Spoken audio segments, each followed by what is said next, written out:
मुरादाबाद महानगर के पंडित दीनदयाल उपाध्याय संयुक्त चिकित्सालय जिला अस्पताल के चीफ फार्मासिस्ट को साइबर ठगों ने अपना निशाना बनाया। आरोपितों ने उनके बेटे को रेप मामले में फंसाने और जेल भेजने की धमकी देकर ठगों ने पहले 90,000 रुपए वसूल लिए, फिर उन्हें 2 लाख रुपए की और मांग की।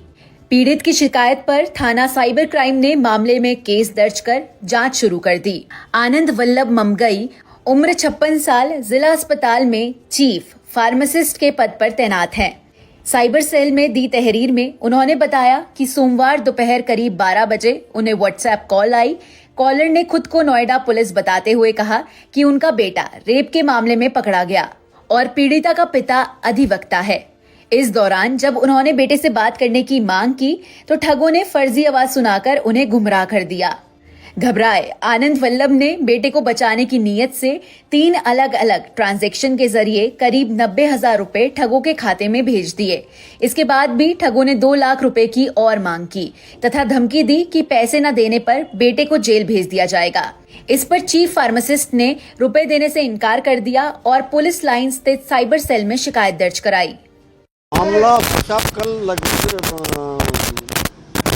12:25 पर दिन में एक अज्ञात फोन आता मेरे पास।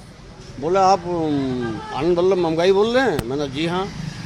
बोले नोएडा सदर का मैं SHO बोल रहा हूँ और यहाँ जो आपके साहबजादे हैं वो एक गंभीर अपराध में फंस गए हैं, हमने थाने में बैठा रखा है और 2 लड़कों ने किसी लड़की को उनके साथ रेप किया है, वो तो अंदर हैं और ये भी उनके साथ है टीम में। मैंने कहा था हमारा बच्चा तो ऐसा है नहीं, वो तो संडे को आज ही मंडे को ड्यूटी में रुद्रपुर से जाता है नोएडा को, 5 डे वीक है। बोले नहीं 8 दिन पहले का कांड है ये तो, और उसको उनके मोबाइल में इनका लिंक है और इसको हमने बैठा रखा है और इसको 12 साल की जेल होगी। दुनिया भर की बातें वो ताजे आते हैं, हिंदी की सभी दफाएँ लगाएंगे। तो मैंने कहा भाई हमारा लगा अपराधी नहीं है। नहीं CO साहब और DSP साहब वो वीडियो कॉल कर रहे थे मुझसे। अच्छा वीडियो कॉल में मैं दिखाई दे रहा था उनको, वो नहीं दिखाई दे रहे थे मुझसे। तो मैंने कहा मेरे बेटे से बात कराइए आप। नहीं कराई उन्होंने। बोले मोबाइल इनका सर्वेलेंस में डाल रखा है हमने। फिर मैंने बेटे को मोबाइल दो, बेटे को मोबाइल दिया तो बेटा वही हुआ उसी की आवाज़ में बोल रहा है, पापा मैं निर्दोष हूँ, पापा मुझे बचा लीजिए। और इनको उनने मांगे 90,000। फिर मैंने मोल भाव शुरू किया। जब वो ज़्यादा ही बच्चा रो रहा था मेरा तो मैंने कहा भाई 50,000, 75,000, फिर 90,000। 90,000 देने के बाद मैंने अब तो बच्चे को छोड़ दो। बोला हाँ 2 मिनट में छोड़ दें। फिर एक CO साहब का उन्होंने मुझे वीडियो दिखाया, कोई CO साहब थे वो सफ़ेद स्टार थे उनका भाई। फिर कह रहे हैं भाई 2 लाख रुपये और दो। मैंने किस बात के? बोले SP साहब कह रहे हैं कि इसका DNA टेस्ट होगा।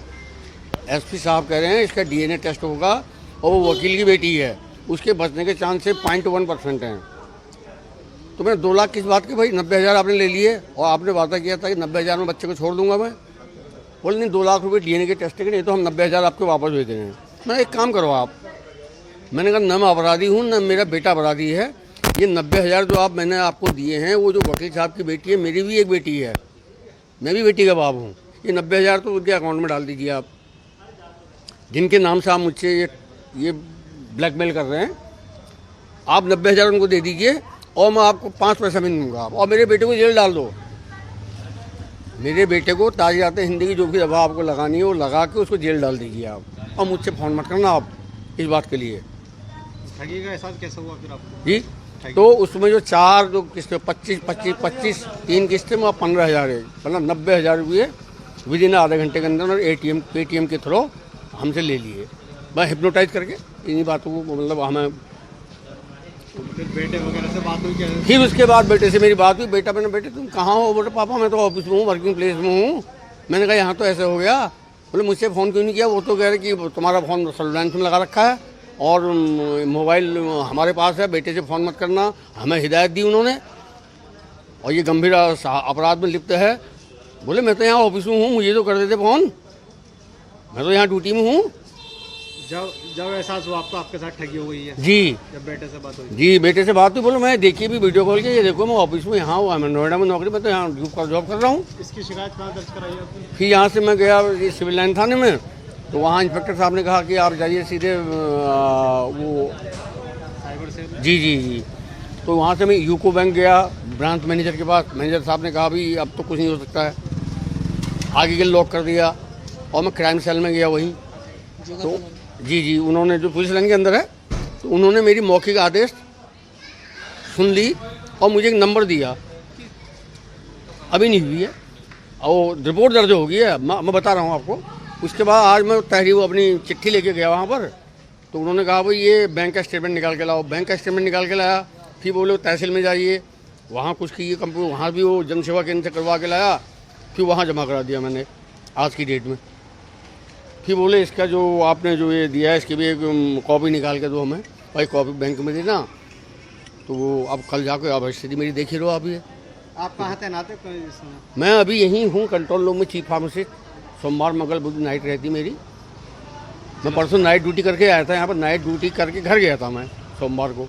ये है कल सोमवार, इतवार को मैं आया था, नाइट ड्यूटी करके मैं घर गया कल 12 बजे कांड हुआ ये। क्या चाहते हो आप?